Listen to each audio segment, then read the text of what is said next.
বিয়ে বসো না কেন? তো মহিলা ডাক দিয়ে বললো, আল্লাহ নবী গো, বিয়ে বসলে স্বামীর কি প্রাপ্য আমার উপরে বর্তায় সে সম্পর্কে একটু ওয়াজ করেন, এটা না জানা পর্যন্ত আমি বিয়েতে রাজি হব না। হুজুর সাল্লাল্লাহু আলাইহি সাল্লাম তখন স্বামীর হক বয়ান করতে গিয়ে বললেন, শোনো, তোমার স্বামীর যদি সমস্ত শরীরে পুজ হয়, রক্ত হয়, আর এই পুজ এবং রক্ত যদি তার স্ত্রী জিহ্বা দিয়া চারটা পরিষ্কার করে, তথাপি স্বামীর হক আদায় হয় না। তখন এই মহিলা কয়, হুজুর, এই হক আমার দ্বারা আদায় করা সম্ভব নয়, এই জন্য আমি স্বামীও গ্রহণ করতাম। আল্লাহ হাবিব বলেন, আল্লাহ ছাড়া কাউকে সাজদা করার যদি অনুমোদন থাকতো, তাহলে আমি আল্লাহর হাবিব, আমি আল্লাহ রাসূল হুকুম দিতাম, দুনিয়ার মহিলারা তোমরা স্বামীর পায়ের নিচে সাজদা দাও। আর তো জোরে কর না সুবহানাল্লাহ। শুধু তা না, এক মহিলা প্রশ্ন করে রাসূলকে, আল্লাহর নবী, আমার আব্বা আছে মনে করেন দোতলায়, অথবা পাশের রুমে, পাশের ঘরে আছেন, আমি হইলাম পাশের ঘরে, অসুস্থ আব্বাকে আমার স্বামীর অনুমতি ছাড়া দেখার অধিকার আছে না নাই? আল্লাহর হাবিব বলেন, মহিলা গো, শুনে রাখো, তোমার আব্বা যদি অসুস্থ হয়, এমনকি মরেও যদি যায়, আর তোমার স্বামী পারমিশন না দিলে, স্বামীর অনুমতি ছাড়া ওই বাবার ঘরে যাওয়ার অধিকার নাই। আরো জোরে কন্যা সুবহানাল্লাহ। আল্লাহর হাবিব রাহমাতুল লিল আলামিন ফাতিমার বাড়ির সামনে দিয়ে চলে যায়, উটের আরোহণ করে, হাসান হুসাইনকে দৌড়ে উঠের লাগাম ধরেছে। নানা গো, আপনি কি আমাদের বাড়িতে যাবেন না? আমরা তো বহু লক্ষ্য করেছি, সফরে রওনা হলে শেষ বিদায় আপনি ফাতেমার কাছ থেকে নিতেন, আবার সফর থেকে আসলে প্রথম ফাতেমার বাড়িতে উঠতেন, আজকে উঠলেন না, এমনকি আমাদের বাড়ির দিকে আপনি তাকালেন না, চলে যাচ্ছেন, কারণটা কি? আল্লাহ রাসূল শুনেছি তোর মা নাকি আলীর মনে কষ্ট দিয়েছে, আজকে তো দূরের কথা, এই মুহূর্তে যদি তোর মা মারা যায়, আলী যদি খুশি না হয় রে, আমি নবী তোর মার জানাজার নামাজও যাব না, কারণ আমার জানাজার নামাজে তোর মার কোনো লাভ হবে না। যদি আলী নারাজ থাকে, আলী যদি খুশি হয়, আল্লাহ খুশি হবে, স্বামী খুশি হলে আল্লাহ খুশি হবে, আর স্বামী যদি অসন্তুষ্ট হয়, দুনিয়ার কোন পীর আউলিয়া তোমাকে দোয়া করে জাহান্নামের আগুন থেকে রক্ষা করতে পারবে না। এখন প্রধানমন্ত্রী হইলে কি, স্বামী যদি নারাজ থাকে, দুনিয়ার প্রধানমন্ত্রী হওয়া যায়, মরার পরে একটা আসেনি, না আসেনি? না। এখন যদি ফেরাউনের মতো মনে করে যে আর জাহান্নামের আযাব হইল হইব, আর কি কইরা লই, তো সুযোগ আছে, অসুবিধা নেই, যেরকম ঠিক কিনা। ফেরাউন গিয়ে জাহান ও করে গভীর রাত্রে জঙ্গলের ভিতরে কান্দে, আল্লাহ আমি জানি তুমি ছাড়া কোনো মাবুদ, কিন্তু মানুষে আমার ক্ষুধা ডাকলে ভালো লাগে। ঘুমাই গেছেন গিয়ে, মানুষে আমাকে ক্ষুধা বললে আমার কাছে খুব ভালো লাগে। আল্লাহ তুমি বৃষ্টি দাও, তুমি বৃষ্টি না দিলে, হে আল্লাহ বৃষ্টি দেওয়ার মতো ক্ষমতা আমার নাই, তুমি বৃষ্টি দিয়ে আমাকে ক্ষুধা দাবি করার একটা সুযোগ করে দাও, এতে যদি আমার জাহান্নামের আগুনে জ্বালানি লাগে জ্বালাইও। আল্লাহ ঠিক আছে দিলাম, অসুবিধা কি? যখন অসুবিধা আছে দিছে, 400 বছর এর ভিতরে অসুখ হইছে না, সর্দি হইছে না, একটা ফুট খালি হইছে না, যা কর। এরপরে মরছিনি, ঘুমাই গেছেন কেটে আপনারা, এরপরে ফেরাউন মরছিনি, শেষ নি, আরো যখন শেষ কিনা। এই জন্য আসুন, একজন মহিলা আল্লাহ রাব্বুল আলামিন এবং আল্লাহ রাসূল ইসলামের মধ্যে যেই মর্যাদা দিয়েছে নারী, এই সম্মান আর কোথাও দেয় নাই, আর কেউ দিতে পারে নাই। ভাইরা আমার, তাকায়া দেখুন, আল্লাহ রাসূল বলেছেন 3টা মেয়ে হলে, এক সাহাবী দাঁড়াই বলেন, ইয়া রাসূলুল্লাহ 3টা কারো হলো না, 2জন মেয়ে যদি হয়, ওই 2জন মেয়ে লালিত পালিত করলে, আমি যখন লালিত পালিত করবো, আমার ছেলে তো আমার বাড়িতে থাকবে, আমার সুখ দুঃখ দেখবে, কিন্তু মেয়ে যখন বিয়ে দিয়ে দিব, তখন স্বামীর বাড়িতে চলে যাবে, সেখানে তার অধিকার প্রতিষ্ঠিত হবে, আমার কোনো অধিকারই থাকে না, আমি কিছু বলার থাকে না, সেখানে চলে যায়। স্বামী বললে আমার বাড়িতে আসতে পারবে, না বললে আমার বাড়িতে আসার কোনো অধিকার নাই। এমত অবস্থায় কোন যুক্তিতে আমি মেয়ে লালন পালন করবো? আল্লাহ আল্লাহ রাসূল একটা দিয়েছেন, উৎসাহ দিয়েছেন, তোমার কাছে একটা জিনিস আছে, 17 বছরে ইবাদত গুলামি যদি করো তথাপি জান্নাতের সার্টিফিকেট নিয়ে যেতে পারবে না, কিন্তু একটা মেয়েকে যদি লালন পালন করতে পারো আর ধর্মীয় শিক্ষা দিয়া, দ্বীনি তালিম দিয়া, নামাজি ছেলের কাছে দেখে শুনে যদি বিয়ে দিতে পারো, লন্ডনের চিন্তা না করে, আমেরিকার চিন্তা না করে, আর কানাডার চিন্তা না করে, যদি দিনদার ছেলের কাছে পাও, এমন ছেলের কাছে যদি বিয়ে দিতে পারো, আল্লাহ রাসূল বলেন আমি আল্লাহর তৈরি জান্নাতের বাগান তোমার জন্য ওয়াজিব হয়ে যাবে। হজ করলে বেহেশত ওয়াজিব আসেনি? ঘুমাই গেছেন? 5 ওয়াক্ত নামাজ পড়লই তোমার বেহেশত ওয়াজিব আসেনি? এগুলার তো নিশ্চয়তা নাই, দিতে পারে না। কিন্তু আমি যদি একটা, দুইটা বা তিনটা, আল্লাহ রাসূল বলেন, আরেকজন দ্বারা প্রশ্ন করেন, হুজুর দুইটা যদি না হয়, একটাও যদি হয়? ভাইরা আমার, তাকায় দেখুন, শুধু তা না, আল্লাহ রাসূল কত বড় উৎসাহ দিয়েছেন। যে মহিলাগুলো বিধবা হয়ে যায়, সন্তানের আশায় অন্য কোন স্বামী গ্রহণ করে না, এই আশায় আর কোন স্বামী গ্রহণ করলো না, এই সন্তানগুলোকে লালন পালন করলো, লালন পালন করার পরে ছেলেগুলো তার হাত ছাড়া হয়ে গেল, মার এখন খবর নিল না, ইসলামের বিধান হইল রাষ্ট্রপ্রধান যিনি, তিনার ফরজ এই মহিলার খাবার পৌঁছাইয়া দিবে। আল্লাহ রাসূল বলেন, ওই মহিলা, যেই মহিলা স্বামী গ্রহণ করলো না, বাচ্চাদেরকে লালন পালন করার আশায় এই অবস্থায় ছেলেগুলোকে লালন পালন করলো, কষ্ট করলো, এই মহিলাকেও রাসূল বাদ দেয় নাই। রাসূল আঙ্গুল দেখাইয়া বলেন, কিয়ামতের কঠিন ময়দানে এই আঙ্গুল যত কাছে, আমি আর ওই বিধবা মহিলা জান্নাতে এত কাছে বাস করবো। সুবহানাল্লাহ। এমন উৎসাহ, এমন অধিকার নারীর দিয়েছে যেটা আর কেউ দিতে পারে নাই। ভাইরা আমার, আসুন তাকায়া দেখুন, আল্লাহ রাসূল সাল্লাল্লাহু আলাইহি ওয়াসাল্লাম জানায়া দিয়েছেন, এখানে অধিকারটা মেয়ের বেশি দিল, 3টা ছেলে লালন পালন করলে বেহেশত ওয়াজিব হয়। একটা হাদিসের মধ্যেও নাই। জোরে কোন আছে? আরো জোরে কোন আছে? একটা হাদিসের মধ্যেও নাই। ভাইরা আমার, আবার তাকায়া দেখুন, একটা ছেলে আছে, একটা মেয়ে আছে, বাজার থেকে আসবার সময় চকলেট নিয়ে আইলে, অথবা আপনার দাদা, অথবা না আপনার নাতিও আছে, নাতিনও আছে, চকলেট আছে পকেটে, এখন দৌড় দিয়ে আসছে, নাতিনও আইছে, নাতিও আইছে। ইসলাম বলে চকলেট আগে নাতিনের হাতও দাও, নাতির হাতও দিও না, নাতির হাতে আগে দাও। তুমি বাবা হইলে ছেলের হাতে আগে দিও না, মেয়ের হাতে আগে দাও। এটা আমি নবীর সুন্নাত। এবার বলুন তো দেখি, এই জায়গায়ও ছেলের চাইতে মেয়ের অধিকারটা বেশি দিল না কম দিল? আরো জোরে কন, বেশি না কম? আবার দিকে তাকায় দেখুন, সাহাবী প্রশ্ন করেন, হুজুর খেদমত করবো কার? রাসূল বলেন, মার। হুজুর এরপরে খেদমত করবো কার? আল্লাহর হাবিব বলেন, তোমার মার। এরপরে খেদমত করবো কার? এরপরে বলেন, তোমার মার। হুজুর এরপরে করবো কার? এরপরে বলেন, সুম্মা আবুকা, তোমার আব্বা। মার কথা 3 বার বলেছে। মার অধিকারটা আল্লাহ রাসূল 3 বার দিলেন। বাবার অধিকার পাওনা শুধুমাত্র 1 বার দিলেন, শুধু সায়রানা দিলেন, মাকে 12 না দিলেন। ইসলামে নারীর অধিকার দিয়েছে 12 না, আর দায়িত্ব দিয়েছে সায়রানা। যেরকম কথা পুরুষকে বলেছে, ও দুনিয়ার পুরুষেরা, দায়িত্ব পালন করবা তুমি পারো না। মেল ফ্যাক্টরি, রাস্তাঘাটে এবং খেতে খামারে বিভিন্ন জায়গায় তুমি কাজ করবা, নারী ঘরগুলো গোছায় রাখবে। নারীর দায়িত্ব কি? নারীর দায়িত্ব আল্লাহ রাসূল হাদিসের মধ্যে উল্লেখ করে দিয়েছেন, আল মারআতু রাইয়াতুন আলা বাইতি যাওজিহা। তুমি যদি তোমার স্বামীর ঘরটা গোছায় রাখো, স্বামীর সন্তানগুলো একটু দেখাশোনা করো, এবং স্বামীর ঘর যদি গোছায় রাখো, স্বামীকে যদি খুশি করতে পারো, আল্লাহ রাসূল ঘোষণা দিয়েছেন আল্লাহর তৈরি জান্নাত তার জন্য ওয়াজিব হয়ে যায়। তুমি তোমার স্বামীর ঘর গোছায় রাখো, সেখানে তোমার তার সম্পদ আছে, তার হেফাজত করো, এবং তুমিও তোমার স্বামীর অগোচরে মাথার থেকে পা পর্যন্ত এই দেহের হেফাজত করবা। তুমি তোমার স্বামী ছাড়া, স্বামী বাড়িতে নাই, এখন তোমার আমানতদারি, মাথার থেকে পা পর্যন্ত এই দেহটা স্বামীর জন্য রিজার্ভ, এখানে আর কারো কোনো অধিকার নাই। এটার হেফাজত তোমার করতে হবে, মাথার থেকে পা পর্যন্ত। স্বামীর অগোচরে কোনো খেয়ানত করা লাগি না, কোনো বিশ্বাসঘাতকতা করা লাগি না, কিয়ামতের মাঠে জবাব দিতে হবে। ঘুমাই গেছেন? দুনিয়াতে যদি ফাঁকি দাও, দিতে পারো, দেওয়ার সুযোগ আছে না ফাঁকি? আরো যেরকম ফাঁকি দেওয়ার সুযোগ আছে নি? তুই স্বামী যদি নাও দেখে তো আকামুল হাকিমিন আল্লাহ রাব্বুল আলামিন দেখতেছে কিনা? আল্লাহ রাব্বুল আলামিন তো দেখতেছেন। এখন এই অবস্থায় আল্লাহ বলেন আমার দরবারে তোমার জবাবদিহি করতে হবে।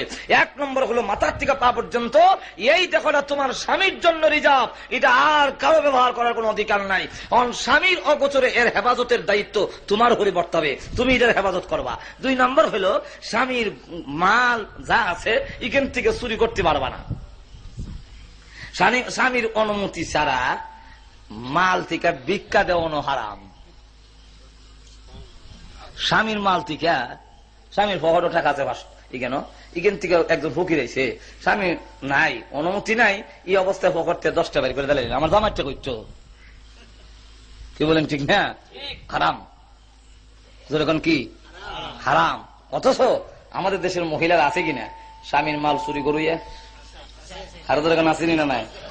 এই জন্য আবার নারীদেরকে অর্থনৈতিক ভাবে, তাহলে আমার খরচ মরচ কেমনে চলতো চুরি না করলে? স্বামীকে অর্থনৈতিক ভাবে ব্যবস্থা দিয়েছে, কোন বিস্তারিত আলোচনা করার অবকাশ নাই, কথা বুঝেন না। স্বামীকে অর্থনৈতিক ভাবে ব্যবস্থা দিয়েছে, বলা হয়েছে শুভঙ্করের ফাঁকি মোহর দিও না। আমাদের দেশের মোহর হলো শুভঙ্করের ফাঁকি। 99,999 টাকা অথবা 5 লাখ টাকা মোহর কাবিন লেখিয়া মোহর দাহ্য করিয়া সলমুদ্দিরে কলমুদ্দির কাছে, বদরুল নেসারে কলমুদ্দির কাছে বিয়ে দেওয়া হইল দুইজন সাক্ষীর মোকাবেলায়। এই টাকা জীবনও দেওয়ান লাগে না, ঠিক না? কারণ হ্যাঁ তৌফিকের আরো 3 গুণ বাইরে। মনে করেন তার তৌফিক আছে 1 লাখ টাকা, আর কাবিন লিখে রাখছে 10 লাখ টাকা, কিয়ামতের আগে নিয়ে জিতারবো। ইয়ার করে আবার জানেননি অসুবিধা কি? আর আমাদের দেশের পুরুষরাও বাটফার, হেরাও বুঝা লইছে, এখন মশারির নিচে আর যায় না। বিয়ে তো সেটিকেই, কিন্তু এখন মশারির নিচে যায় না। কি ব্যাপার? আমি মোহরও আদায় করতাম পারতাম না, আর আমি তোমার কাছেও যাওয়া দিত না। এখন দেখছিনি বিপদ উঠছিনি। এখন যদি মোহর মাপ টাপ করে দাও তাহলে হয়তো ইমন সিফাত ফালাইয়া মোহর মাপ লই না জানি। আমার বউ দেখে যদি জামাইরে মাপ না দেয় তো হিবার আর জীবন আইছো না। বিয়ে হয়েছে কলঙ্ক নি, সে সকাল যাও মাফ করে দিলাম, এইটা মাপ। আর ডাকায় রাস্তার ধরে গলার চিপা ধরিয়া যা আছে পকেটে সব লয়ে গেছে গা নিয়ে কয় মনে কোনো কষ্ট আছে না, ও তো আমার মাফ করছো নি, আজ আর মার মাফ। এই মাফ আর এই মাফের মধ্যে কোনো বেশ কম নাই।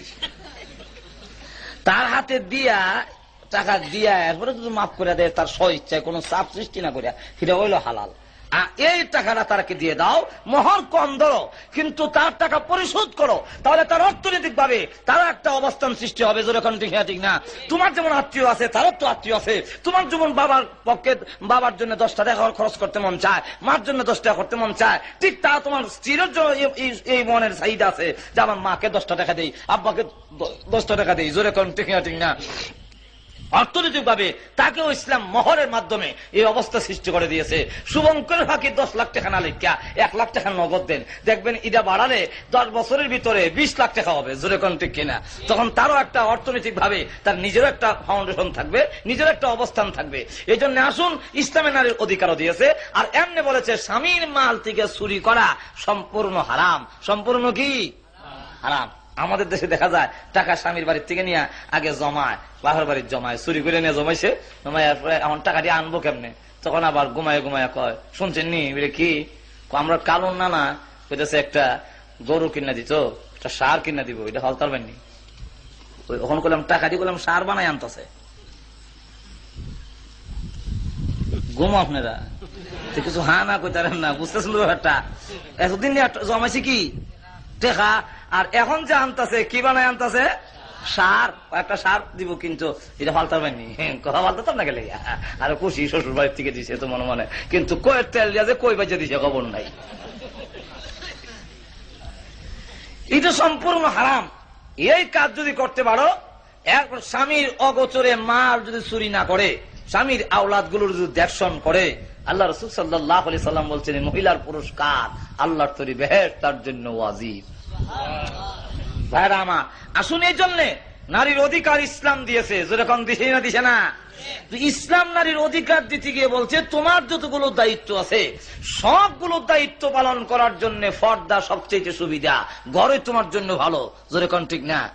ওই সংসদে যদি যাও, তোমার গদিতে যাও এবং রাস্তাঘাটে বের হও, তোমার যতগুলো দায়িত্ব আছে এইগুলা পালন করতে ব্যাঘাত সৃষ্টি হবে। যেরকম ঠিক না? পুরুষের ফেরে বাচ্চা হয় না, সুতরাং হের ভর্তার ভিতরে ঘরের ভিতরে বয়ে তেমন দরকার নাই। পুরুষের মাসিক হয় না, অতএব ঘরের ভিতরে বয়ে তেমন দরকার নাই। যে কোনো মুহূর্তে তার দোয়া করানো লাগতে পারে, নামাজ পড়ানো লাগতে পারে। যেই মানুষ মাসে কমসে কম 3 দিন 7 দিন তারপরে 5 দিন 10 দিন নামাজ পর্যন্ত পড়তে পারে না, জাতির জন্য এই সময় কোনো বিপদ যদি আসে দোয়া করতে পারবো নি? দোয়া করতে পারবো নি? নামাজ তো পড়তে পারে না, নামাজ তো কি বাদ। যেরকম ঠিক কিনা? ঠিক এই জন্য ইসলাম নারীকে যে দায়িত্ব দিয়েছে সেই দায়িত্বগুলো ঘরে পালন করা তার জন্য সুবিধা। যেরকম ঠিক না?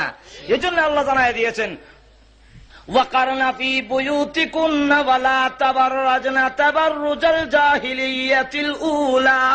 আল্লাহ রাব্বুল আলামিন বলেন, ও দুনিয়ার নারীরা, ঘরের মধ্যে অবস্থান করো, সেখানে বড় বড় সভ্য নারীদের মতো সুন্দর দেখায় বের হয় না।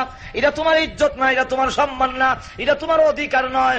এই সমান অধিকারের নামে স্লোগান দিয়ে যখন রাস্তায় বের করবে, তাকায় দেখো, পুরুষের দেখো নয়, প্রত্যেকটা নারীর দেখে তাকায় দেখুন, একবারে পাউডারের বাস্কর থেকে নিয়ে সুই সুতা পর্যন্ত প্রত্যেকটা জায়গায় মহিলার উলঙ্গ ছবি আসেনি না নাই? আরো যখন আছেনি না নাই? প্রত্যেকটা জিনিস কিনতে গেলে তার মধ্যে পুরুষের ছবি না মেয়ে লোকের ছবি? মেয়ে লোকের উলঙ্গ ছবি এমনি রয়েছে। যেরকম ঠিক না? তো পুরুষের ছবিটা দিলে কি, আর যদি পুরুষ দেয় তো পাশে মেয়ে লোক দিয়া দেয়, শুধু পুরুষ দেয় না। যেরকম ঠিক না? ঠিক না? কারণ পুরুষ দিলে মালের প্রতি আকর্ষণ বাড়বে না। তুমি পাউডার নাও, মেয়ে লোকের ছবিটা ফিরি, মেয়ে লোকের দেহটা ফিরি। যেরকম ঠিক না? আপনি একটা জিনিস কিনেন, তো ওই জিনিসটা কিনলেন আর মেয়ে লোকের ছবিটা ফিরি হইলেন, তো মেয়ে লোকের দাম কি পরিমাণ কমাইলো? পাউডারের দামও তোমার না, পাউডার বিক্রি হয় তোমার দেখো দেখাইয়া, পাউডারের দাম আছে, দেখাটার দাম নাই। যেরকম ঠিক না? ঠিক না? নারীকে এইভাবে সুই সুতার থেকে ধরে প্রতিটি জিনিসের মধ্যে, পণ্যের মধ্যে পাটপার লম্পটরা নারীর দেহ বিক্রি করতেছে। যারা খালেদের মা, যারা পয়গম্বরের মা, যারা ওয়ালি গাউস কুতুবের মা, হাফেজে কোরআনের মা, উলামায়ে কেরামের মা, তার দেহকে প্রদর্শনে দিয়া রাস্তাঘাটে দেখায়া তার ইজ্জত বাড়াচ্ছে না কমাচ্ছে? আর যখন কোনটা কমাইতেছে। যেরকম ঠিক না? এই জন্য ইসলাম বলেছে, নারী ঘরে থাকা, তোমার দেহ আরেকজন দেখাটা এটা কিন্তু সম্মান না, না দেখাটা সম্মান। যেরকম ঠিক না? এই জন্য ঘরের মধ্যে অবস্থান করো, সেখানে তোমার দায়িত্ব পালন করতে সুবিধা হবে। যাই হোক, নারীর অধিকার সম্পর্কে আলোচনা আর একদিন যদি সময় হয়, তাহলে শুধু এই সাবজেক্ট আলোচনা করলে হয়তো বিস্তারিত আলোচনা করা যাবে। এখন সবটি মিলাইয়া আলোচনা, কারণ প্রস্তাব অনেক, আলোচনা করার অনেক প্রস্তাব, কোনটা আলোচনা করুন কোনটা না, এই জন্য সবটির একখানা জমাইছি। আমার আসুন, এই জন্য আমি বলতেছিলাম কার কি দায়িত্ব আল্লাহ রাসূল সাল্লাল্লাহু আলাইহি সাল্লাম বলেছেন, মহিলাদের দায়িত্ব বন্টন করে দিয়েছেন। আল-মারআতু রাইয়াতুন আলা বাইতি যাওজিহা, তোমার স্বামীর ঘরের দায়িত্ব পালন করা এটা হলো তোমার দায়িত্ব। রাষ্ট্র সঠিকভাবে চালালে কিনা কিয়ামতের ময়দানে একটা মহিলাকে জিজ্ঞাসা করা হবে না, তুমি মেম্বার চেয়ারম্যান এমপি হইয়া দেশ সুন্দর করে চালালে কিনা, কিয়ামতের ময়দানে জিজ্ঞাসা করা হবে না তুমি রাষ্ট্র চালাইলা ঠিক, কিন্তু তোমার স্বামী তোমার প্রতি খুশি ছিল কিনা, স্বামীর হক আদায় করেছো কিনা, তুমি তোমার ঘরের দায়িত্ব পালন করেছো কিনা, তুমি তোমার স্বামীর মালগুলো হেফাজত করছো কিনা, কিয়ামতের ময়দানে জিজ্ঞাসা করা হবে। যদি স্বামী নারাজ থাকে, আল্লাহ রাসূল বলেছেন ওই মহিলা কখনো জান্নাতে যেতে পারবে না। হযরত ফাতেমা রাদিয়াল্লাহু তাআলা আনহাকে বিয়ে দিয়া হযরত আলী রাদিয়াল্লাহু তাআলাকে ডাক দিয়ে বলেন, আলী রে, বিয়ে যে করছো, মেয়েটাকে চিনছো? হুজুর আপনার মেয়ে। আরে আমার মেয়ে তো বুঝছি, ফাতেমা আমার কলিজার টুকরা, যদি তারে কষ্ট দাও, সাধ্য ক্ষমতা থাকা সামর্থ্য থাকার পরেও আমার ফাতেমারে কষ্ট দিলে আমাকে কষ্ট দেওয়া হবে, আর আমাকে কষ্ট দিলে আল্লাহকে কষ্ট দেওয়া হবে। আল্লাহকে যে কষ্ট দিবে তাকে আল্লাহ কখনো ছাড়বেন না।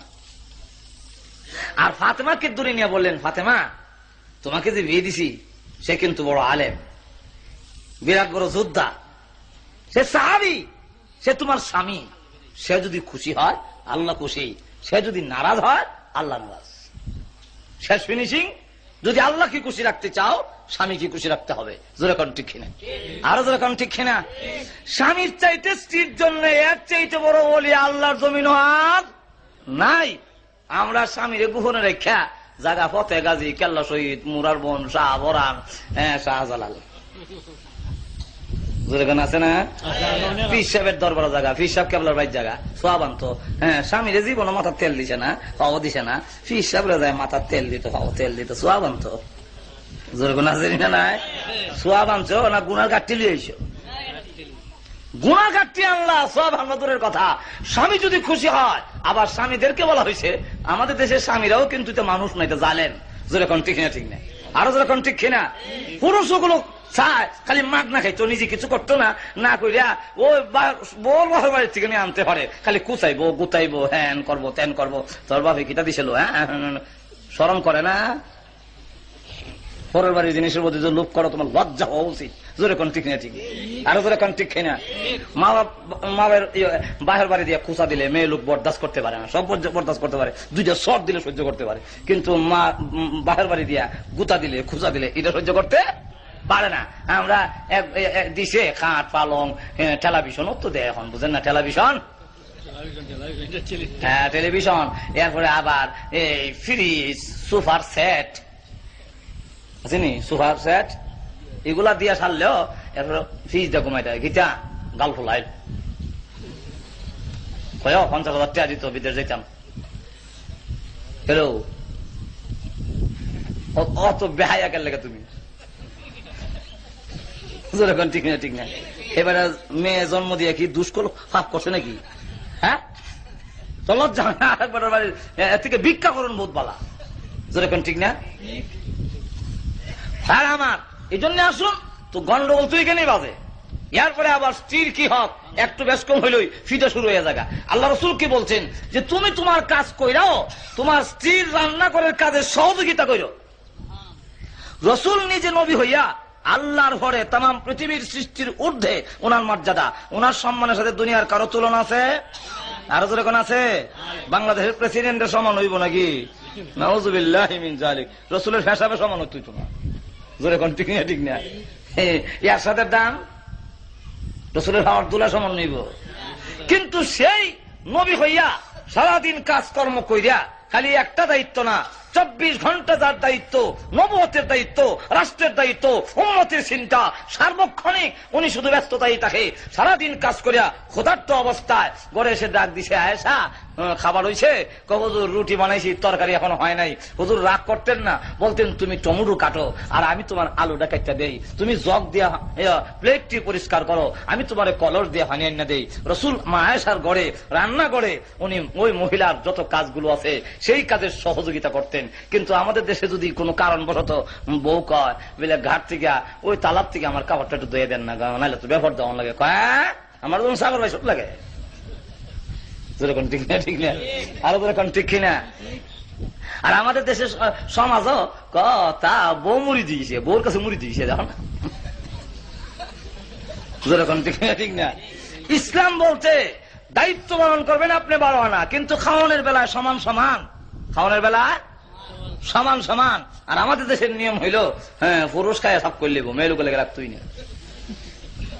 বিয়াইলে খাইতে বসে লোক একটা জব করছে তো 2টা রান দিছে, খায়া শেষ, আবার ডাক দেয়া এই তো রান টান দেখে দাও। একটা মুরগের কড়া রান থাকে তো 2টা তো খাই শেষ, আরো রান দেখে দাও। এরপর এই জায়গাটা দিছে আর বালা বালা গোস্ত বড় টুকরাটি ইজিয়ে খায়া শেষ। হাই গোস্ত গোস্ত দেখে দাও, বেয়ালিয়া খাইতে বসি, বেয়ালিয়া খাইতে বসি, ওনারা একটু হইছ কি বলেন ঠিক কিনা। পরে আন্দর মহলে গিয়া দেখা যায় বোর লেগে আলু আর ঝুল ছাড়া কিচ্ছু নাই, সব খাই দিছে। 3টা কই মাছ আনছে খুব বড় দেখা লাল খাইছে, 3টা কই বড় লাল।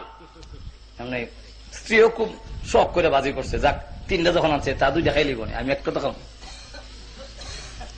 দিছে 3টেই সামনে, আমার তো দিব।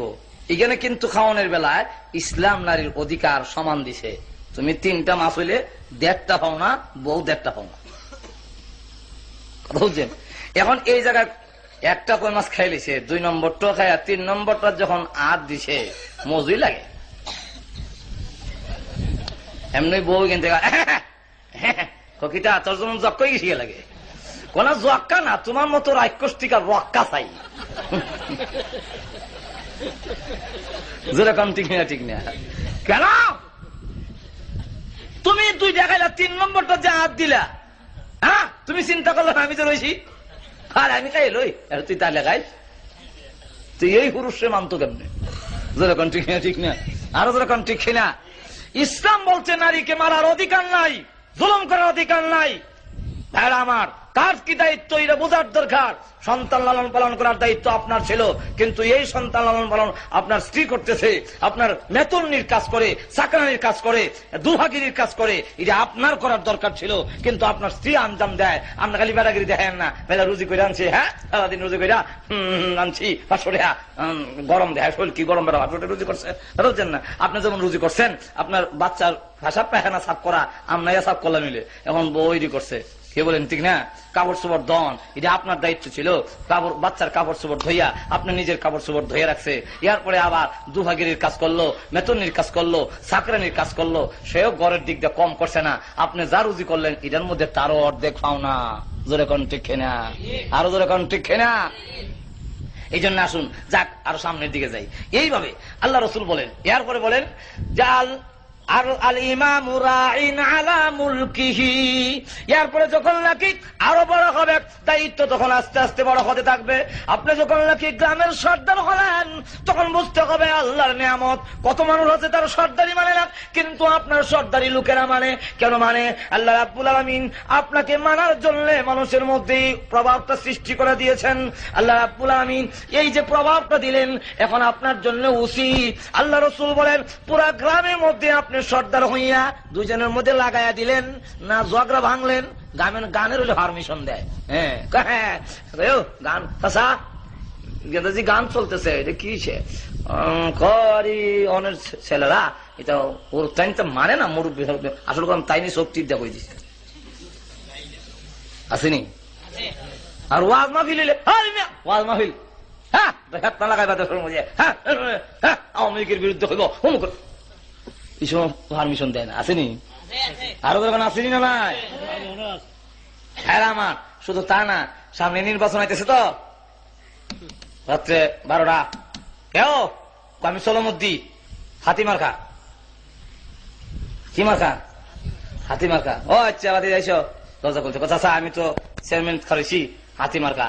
ও বাবা তোমার লাগান এমন ছেলে দাঁড়ানোর দরকার, এমন ছেলে এখনের যুগে হয় না মিয়া, তুমি দেশের কিছু চেয়ারম্যান হইতে পারলে দেশের কিছু হবে, এটা অনেক কিছু কইয়া চাচাতে একটু খেয়াল করেন। হ্যাঁ ঠিক আছে বাবারি, কিন্তু এখন যুগ বাড়া না, এই যে উরুতেন আছে না, এইটা কি মুরব্বীরা মানে না, এই যে একটা সন্তান আছে, এরপরে এই তো আমার কথা মানতো না, কিছু না হইলে রে বাবা মানে না। আসলে বললাম হ্যাঁ আসাইছে না, তাই মিশাইছে, জোরে কোন ঠিক কিনা?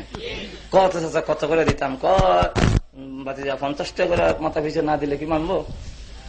কজন? 100 জন। কত লইছে? 5000। 5000 লইয়া গেলাম, নিজের বড় দিছি, বেচছে বাচ্চারা রে। জোরে কোন আসেনি এরকম সর্দার? আবার রাত 2টার সময় হ্যালা আমি নসরত দি সাথে মার্কা। আচ্ছা কিরে বাবা? চাচা নির্বাচন তো আমি দাঁড়াইছি, তোমার মতো ছেলে না দাঁড়াইলে দাঁড়াতো কেটা? হ্যাঁ এমন ছেলেরই দরকার, এমন সৎ ভালো, এই সেই অনেক কিছু কইলো। কইলো বাবা তো চাচা একটু নজর রাখেন, খেয়াল করেন। বাবা আমরা তো খেয়াল আছে, কিন্তু এই যে হুরুত্তাদের কথাগুলো আছে না, এই যে বড় মুরব্বী সুরব্বী মানে না, বড় যদি কিছু না দিলে। কতজন? 100 জন। কত করে লাগবো? 100 টাকা করে মাথা পিছু না দিলে কি আর করান যাবো কাম? এখানে কত লইছে আবার? আরো ধরে কন 1000। এই যে হর তো সে তো এখন শাস্ত্র আগায় আর বেদ গোড়ায় আসেনি রকম। আল্লাহ হাবিব বলেন কিয়ামতের কঠিন ময়দানে তোমার জবাবদিহি করতে হবে পুরা এলাকার মধ্যে। তুমি এই এলাকার ভিতরে সুদ বন্ধ করছো কিনা, চেষ্টা করছো কিনা? জুয়া বন্ধ করার জন্য চেষ্টা করছো কিনা? মানুষের মধ্যে বিভেদ মীমাংসা করার জন্য চেষ্টা করছো কিনা? যদি একটু চেষ্টা করতে, তাহলে তোমার 1 ঘন্টার দাম আল্লাহ রাসূল বলেন 60 বছর নফল ইবাদত করার চাইতে ওই লোকের 1 ঘন্টার দাম বেশি। এবং কিয়ামতের কঠিন ময়দানে ওই জাতীয় বিচারকদেরকে আল্লাহ ডাক দিয়ে বলবেন, কোথাও কোনো ছায়া নাই, আসো এই সম্মানী ব্যক্তিত্ব, তোমার কারণে পুরা গ্রামের মধ্যে অন্যায় কাজ হতে পারেনি, আজ আমি তোমাকে সম্মান দেব, আমার আরশের ছায়ার তলে তোমার জন্য জায়গা করলাম। এইভাবে মেম্বার হলে ওয়ার্ডের দায়িত্ব, চেয়ারম্যান হলে ইউনিয়নের দায়িত্ব, মন্ত্রী হলে মন্ত্রিত্বের দায়িত্ব।